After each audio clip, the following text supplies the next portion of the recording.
আল্লাহ পাক রব্বুল আলামিন আমাদেরকে মুসলমানের ঘরে জন্ম দিয়েছেন। কি দিয়েছেন বলেন?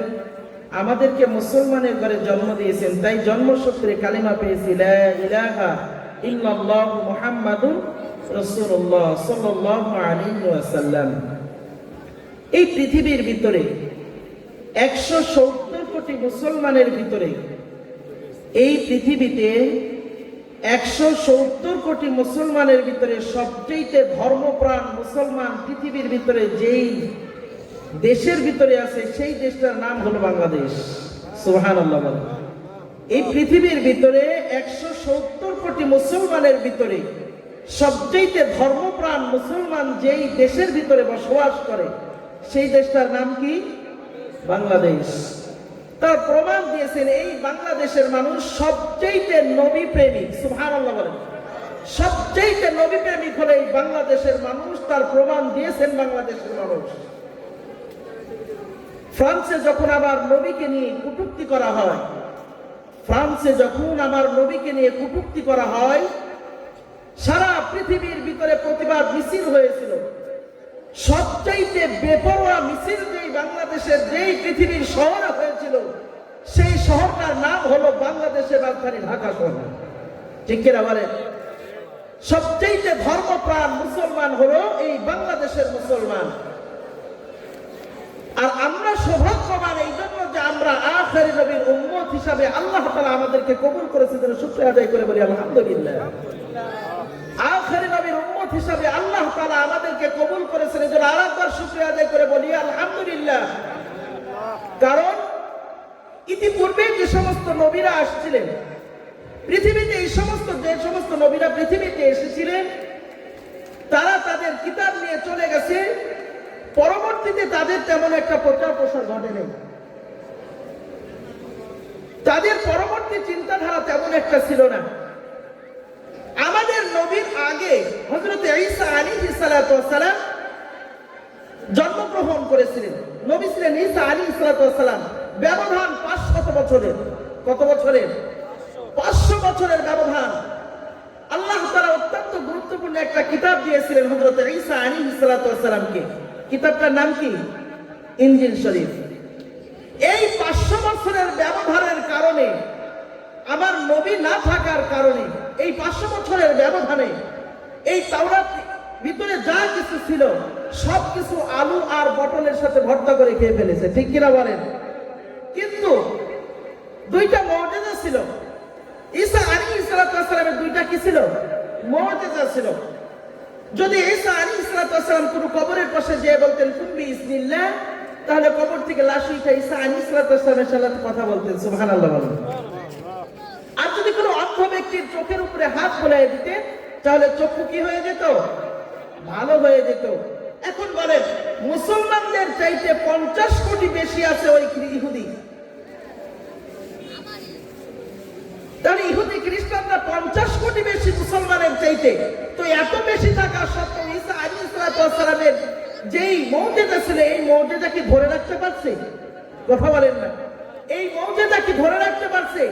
এখন যদি ওই 230 কোটি ইহুদি খ্রিস্টান যদি কোনো অন্ধ ব্যক্তির চোখের উপরে হাত বোলায়, চোখ অন্ধ হয়ে যাবে, ভালো হওয়ার কোনো সম্ভাবনা নেই। কবরের কাছে দিয়ে যদি কুম বিসমিল্লাহ বলতে বলতে যদি কবরের মাটি সব শেষ হয়ে যায়, তারপরেও কবর থেকে কোনো ব্যক্তি উঠে আসবে না। কিন্তু 1450 বছর হওয়া সত্ত্বেও আমার নবী দুনিয়া থেকে বিদায় হয়ে গেছে। আগে নবী ওযুর ফরজ 4টা ছিল, এখন কি 8টা হয়েছে না কমছে না বাড়ছে? কথা বলে না। না একই রয়েছে? তায়াম্মুমের ফরজ আগে 3টা ছিল, এখন কি বাড়ছে না কমছে?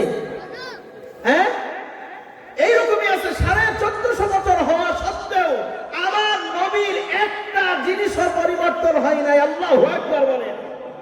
সেই নবীর উম্মত হতে পেরে খুশি না বেজার? আল্লাহু আকবার বলেন। আমি একটা আয়াত পড়েছি, আউযু বিল্লাহি মিনাশ শাইতানির রাজীম, বিসমিল্লাহির রাহমানির রাহিম, ইকরা বিসমি রাব্বিকাল্লাযী খালাক। এই কোরআন যে আমাদের সবচেয়ে দামি কিতাবের নাম কি? কথা বলে না। সবচেয়ে পৃথিবীর ভিতরে দামি কিতাবের নাম কি? কোরআন শরীফ, পবিত্র কোরআন। সামনে যে সময়গুলো আসতেছে এটা জানা দরকার। এর প্রেক্ষাপট যে আসলে নাজিল হলো কিভাবে, একটা মুসলমানের এত বড় একটা কিতাব যার জন্য যার বিপক্ষে, কোরআনের বিপক্ষে কেউ কথা বললে মুসলমান, সমস্ত মুসলমান শিক্ষিত অশিক্ষিত সর্বত্রের মানুষ মাদ্রাসা স্কুল কলেজ ভার্সিটি যেখানেই পড়ুক না কেন রাস্তায় নেমে আছে, ঠিক কিনা? তাহলে এই কোরআনের বিষয়টা আমাদের জানা দরকার যে আসলে কিভাবে কোরআন আসলো আমাদের কাছে। দু জাহানের সরদার আকা ইমামদার তাজিদে মদিনা যখন 39 বছর 6 মাস বয়স হইলেন, নবীর ভিতরে পরিবর্তন দেখা দিল। কি দিল বলেন? কথা বলে না, কি দেখা দিল? পরিবর্তন দেখা দিল। আম্মা জান খাদিজাতুল কুবরা দেখে আগের মতো স্বামী আর নাই। সংসারের উপরে যে চিন্তাধারা ছিল এখন আর আগের মতো চিন্তাধারা পাওয়া যায় না। যখন স্বামী চিন্তিত থাকে স্ত্রীর সাথে ভালো কথা কয় না, কথা বলেন ঠিক কিনা? মায়ার নামে চিন্তিত, কি যেন চিন্তা করে, গভীর চিন্তায় মগ্ন। আম্মা জান খাদিজাতুল কুবরা লক্ষ্য করেছেন হযরত রাসূল সাল্লাল্লাহু আলাইহি ওয়াসাল্লাম 2 দিন 3 দিন 5 দিন কোথায় যেন চলে যায়, বাড়ি ফিরে আসে না। স্বামী যদি 3 দিন 5 দিন বাড়িতে না আসে তাহলে বিবিরা খোঁজ করবে না, করবে না, কথা বলেন। আম্মা জান খাদিজাতুল কুবরা চিন্তা করলেন স্বামী আমার কোথায় যায়, দেখা দরকার। কোথায় চলে যায়? 3 দিনের জন্য কোথায় চলে যায়? 5 দিনের জন্য কোথায় যায়? আলোচনা সংক্ষেপ। হযরত খাদিজাতুল কুবরা একদিন বাড়ি থেকে যখন মায়ার নবী বের হয়েছে, খাদিজাতুল কুবরা পিছনে হাঁটা শুরু করলেন, স্বামী আমার কোথায় যায় এটা দেখার দরকার আছে না নাই? যা দেখতেছে মায়ার নবী কোনো জায়গায় বসে না, কোনো সাহাবার সাথে কথা বলে না, কারো বাড়ি যায় নাই, কোনো বাজার ঘাটে যায় নাই, সরাসরি হাঁটতে হাঁটতে খানায় কাবার পাশ দিয়ে হীরা পাহাড়, ওই হীরা পাহাড়ের উপরে চলে গেছে। আল্লাহু আকবার। ওই হীরা পাহাড়ের চূড়ায় একা একা চলে যায়। 3 দিন 5 দিন ওখান থেকে বাড়ি আসে না। কি খায়, কেমনে খায়, কেমনে ঘুমায়, কেমনে থাকে, বড় চিন্তা হয়ে গেল। আম্মা জান খাদিজাতুল কুবরা বড় চিন্তায় পড়ে গেলেন। ওই পাহাড়ের চূড়ায় স্বামী আমার 3 দিন 5 দিন আসে না, কি খায়, কেমনে থাকে, কেমনে ঘুমায়, কি হয়ে গেল? খাদিজাতুল কুবরা শুকনা খাবার নেওয়া ওই পাহাড়ে উঠায় এত সহজ ব্যাপার নয়। যারা হজে গেছে তারা জানে ওই পাহাড়ে এত সহজ ব্যাপার নাই। আম্মা জান খাদিজা মহিলা মানুষ, মহিলা হওয়া সত্ত্বেও ওই পাহাড়ের চূড়ায় উঠিয়া স্বামীর জন্য খাবার দিয়ে আসছেন। আল্লাহু আকবার। কিছুদিন যাওয়ার পর হঠাৎ করে একদিন মায়ার নবী দৌড় দিয়া খাদিজাতুল কুবরার কাছে চলে আসা খাদিজাকে ডাক দিয়া বললেন, ইয়া রাব্বিলুনি ইয়া খাদিজা, ও খাদিজা আমাকে চাদর আবৃত করে দাও, আমাকে কম্বল আবৃত করে দাও। ইন্নী কাশিতু আলা নাফসি, আমার বড় ভয় হয় না জানি কোন দানবের প্রভাব আমি মুহাম্মদের উপরে পড়ে গেছে। আম্মা জান খাদিজাতুল কুবরা কম্বল বের করে দিয়া কম্বলের ভিতরে নবী শুয়ে পড়ছে।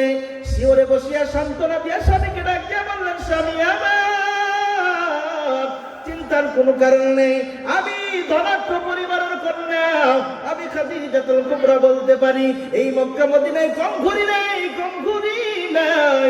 এই মক্কা মদিনার ভিতরে ঘুরে দেখছি আপনার ভিতরে যেই গুণটা আছে গো প্রাণের স্বামী, আপনার ভিতরে যেই গুণটা আমি দেখছি এই মক্কা মদিনায় কোন যুবকের ভিতরে নাই। আর এই গুণটা যার ভিতরে থাকে সে কোনদিন ধ্বংস হইতে পারে না। আল্লাহু আকবার। খাদিজাতুল কুবরা ডাক দিয়া বলেন, স্বামী আমার আপনার ভিতরে যেই গুণটা আপনি দেখছি সেই গুণটা হলো আপনি সৎ চরিত্রের অধিকারী ব্যক্তি। আল্লাহু আকবার। আপনার মতো সৎ চরিত্রের অধিকারী পুরুষ এই মক্কা মদিনায় নাই। আপনার মতো যেই সৎ চরিত্রের অধিকারী পুরুষ হইতে পারে সে কোনদিন ধ্বংস হইতে পারে না। আল্লাহু আকবার। সান্ত্বনা দেওয়ার পর মায়ার নবীকে লইয়া খাদিজাতুল কুবরা চলে গেলেন ওয়ারাকা বিন নাওফালের কাছে। তখন তাওরাতের হাফেজ চিন্তা করলেন, ওই সময়কার হিসাব করে দেখলেন, ওই সময় কবিরাজদের কাছে নিয়ে গেলেন, যাইয়া চিন্তা করে দেখলেন, দেখুন আমার স্বামীর কি হয়েছে বলো। আম্মা মাদার খাদিজাতুল কুবরার আত্মীয় হয়, যে জিজ্ঞেস করলেন কি হয়েছে বলো, নাম ঠিকানা জিজ্ঞেস করলেন, নাম কি বলে মুহাম্মদ, বলে বাপের নাম কি বলে আব্দুল্লাহ, বলে মায়ের নাম কি বলে আমিনা। ওরা টাকা দেখতেছে, এই চেহারা সাধারণ কোন চেহারা নয়, এত আখেরি নবীর পয়গম্বর হবে। আল্লাহু আকবার। এত আখেরি দিনের পয়গম্বর, ওই চেহারার ভিতরে তাওরাতের ভিতরে যেইভাবে বলছে, নাম ঠিকানা যেইভাবে বলছে, সবগুলো মিলে গেছে। আল্লাহু আকবার। খাদিজাকে ডাক দেয়া বলে, খাদিজা রে, এই যুবককে তোর স্বামী হিসাবে পেয়েছো, এইটা সাধারণ কোন যুবক নাই, এটা আখেরি নবী। আবার যদি ভুল না হয়, আখেরি দিনের আখেরি পয়গম্বর হবে। সুবহানাল্লাহ। এর সূত্রের অভাব নাই, একে হেফাজত করতে হবে। আল্লাহু আকবার।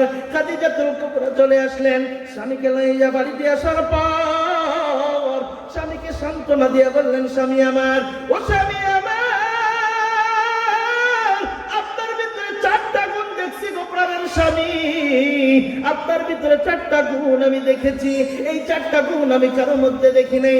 ইন্নাকা লাতাসিলুর রাহিমা ওয়া তাহমিলুল কাল্লা ওয়া তুকরিউদ দুআইফা ওয়া তুঈনু আলা নাওয়াইবিল হক। এই চারটা গুণ আমি আপনার ভিতরে দেখেছি, এই চারটা গুণ আমি কারোর ভিতরে দেখি নাই।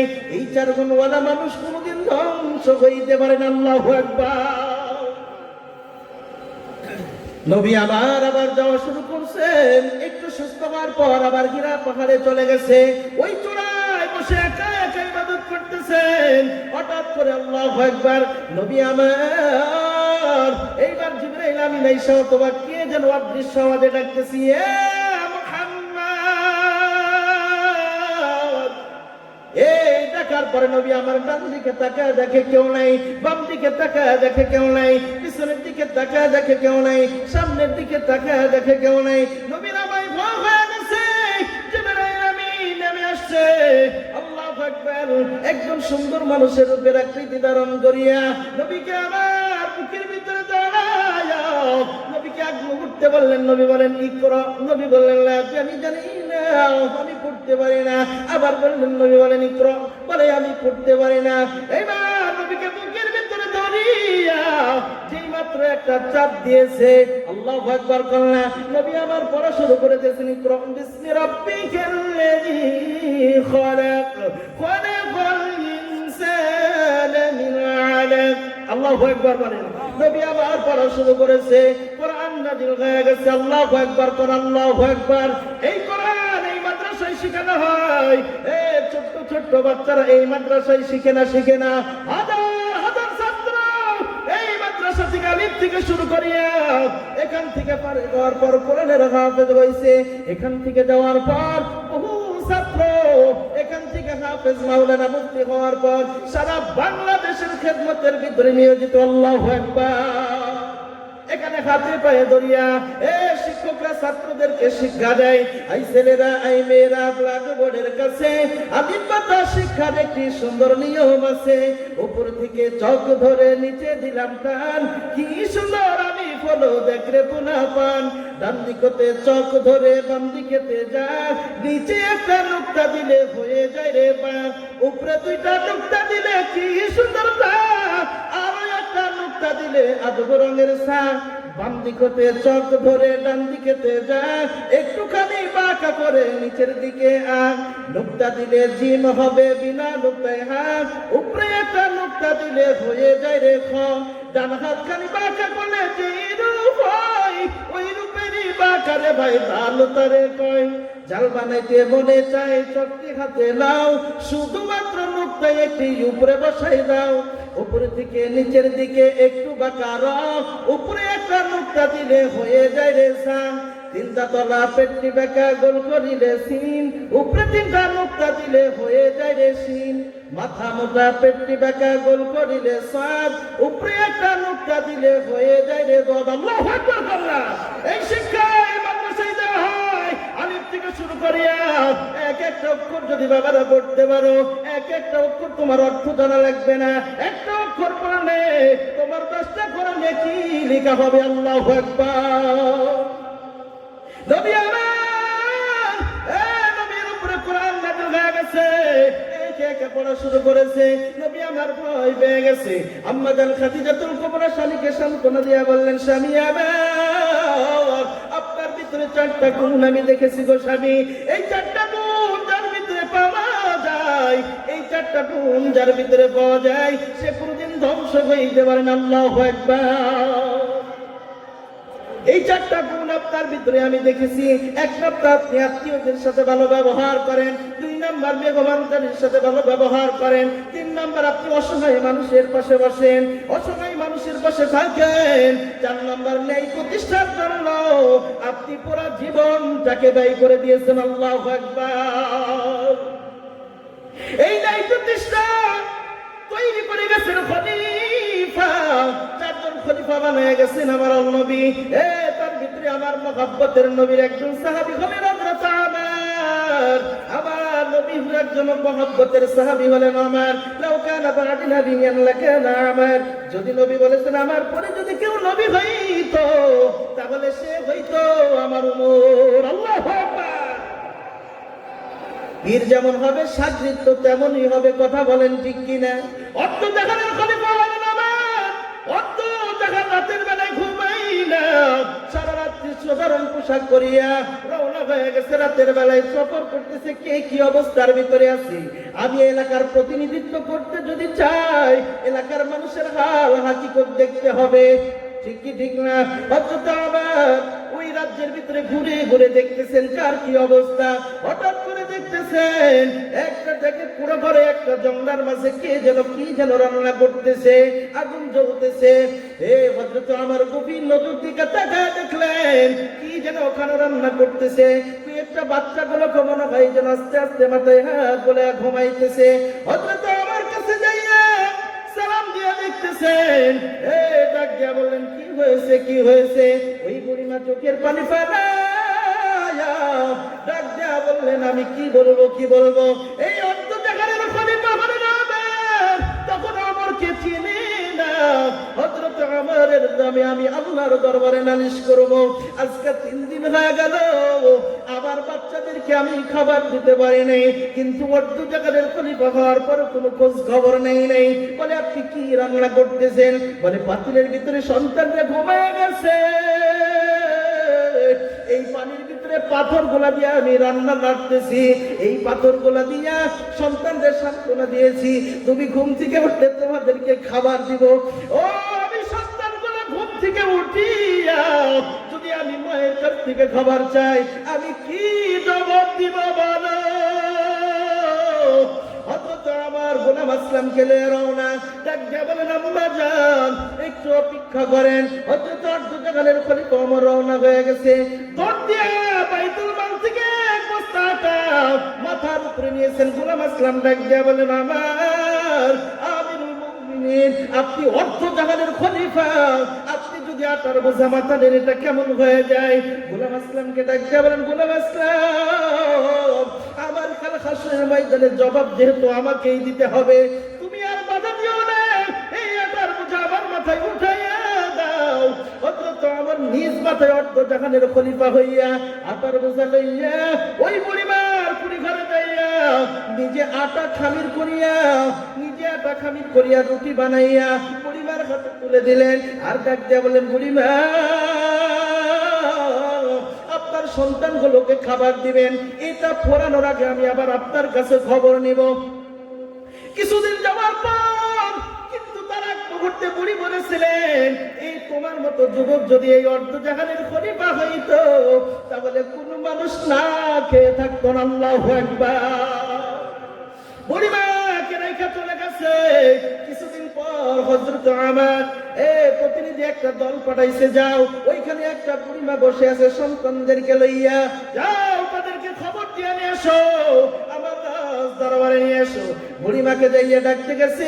বুড়িমারে ডাকতে বলে, বুড়িমা তোমাকে হযরত ওমর অর্ধ জাহানের খলিফাতুল মুসলিমিন আমিরুল মুমিনিন তোমারে খবর পাঠাইছে। বুড়িমা ভয় পেয়ে গেছে, মনে হয় তো কথা বলছিলাম ওমরের নামে আল্লাহর দরবারে নালিশ করব, এই কথাটা মনে হয় ওমরের কাছে পৌঁছে গেছে। বুড়িমা ভয় পেয়ে গেছে, তত্তর করে কাঁপতে কাঁপতে রাজ দরবারে গেছে। রাজ দরবারে যাওয়ার পর ওই দিকে তাকায় দেখতেছে ওই সেই দিন যেই যুবক মাথায় করে টানাইয়া নিজে রুটি খামির করিয়া রুটি বানাইয়া যেই যুবক দিয়েছিল ওই যুবকই তো রাজ দরবারে সিংহাসনে বসে। আল্লাহু আকবার। বুড়িমা চিন্তা করলেন আজ বুঝি আমার গর্দান থাকবে না, আমি তো এই যুবককেই আমি আমার খাবার বানাইছিল, এইটাই মনে হয় হযরত ওমর হবে নাকি, এইটাই তো যদি ওমর হয় তাহলে তো কার সামনে কি বলেছিলাম আজ বুঝি আমার গর্দান থাকবে না। হযরত ওমর সিংহাসন থেকে নামিয়া ডাক্তার আমাদের বুড়িমা গলার মাথার পাগড়ি খুলিয়া বুড়িমাকে ডাকতে বললেন বুড়িমা এই যে তুই যে রুমালের এই যে পাগড়ির এক মাথা মারে দিলাম, এক মাথা গলায় পেঁচাইয়া আর একটা মাথা বুড়িমার হাতে দিয়া বললেন বুড়িমা এই আপনার কাছে আমি সাপোর্ট হয়ে গেলাম, আপনার যা মনে চায় আপনি আমার বিচার করতে পারেন। আমি যদি আরে আগে খবর নিতাম তাহলে 3 দিন অনাঘরে থাকা লাগতো না। আল্লাহু আকবার। বুড়িমা তত্তর করে কাঁপতেছে, ডাকতে বললেন আমিরুল মুমিনিন আমি আপনার কি বিচার করব, আমি আপনাকে মাফ করে দিয়েছি। হযরত ওমর ডাক দিয়ে বললেন বুড়িমা আপনি যদি আমারে মাফ না করেন তাহলে আমি কাল হাসরের ময়দানে কি জবাব দিব বলো। এই জানাবদ্ধ জাগানের খলিফা হওয়ার পর তুমি একজন মানুষ যদি না খেয়ে থাকে এই জবাব আমি ওমরকে দিতে হবে। আল্লাহু আকবার। অর্ধ জাহানের খলিফা হওয়ার পর মাথার বোঝা মাথায় লইছে, আমি আল্লাহর কাছে দোয়া করি আপনারাও দোয়া করেন আগামীতে এই দেশ যারা পরিচালনা করবে দুঃখী অসহায় মানুষের জন্য খোঁজ খবর রাখে, ঠিক কিনা? হযরত ওমর আমার নবীর একজন হাতে ধরা মহব্বতের সাহাবী, এই ওমর যদি অর্ধ জাহানের খলিফা হইয়া এই কাম করতে পারে আমি আর আপনি কি আমাদের পাশালে কোনো মানুষ যদি অসহায় থাকে খবর নিতে পারবো না? কথা বলেন ঠিক কি ঠিক না? এই মাদ্রাসা এই মহল্লার মানুষগুলো যদি এইখানে অনেক মানুষের 3 সন্তান থাকে এই মহল্লার মানুষগুলো খবর নিতে পারবে কি পারবে না? কথা বলেন না? এই মাদ্রাসার মহল্লার মানুষগুলো যদি সহি শুদ্ধভাবে ভালোভাবে খবর নেই একটা ছাত্র না খেয়ে থাকবে না, ঠিক কিনা? আল্লাহ তাআলা কবুল করুন, সকলে বলেন আমিন।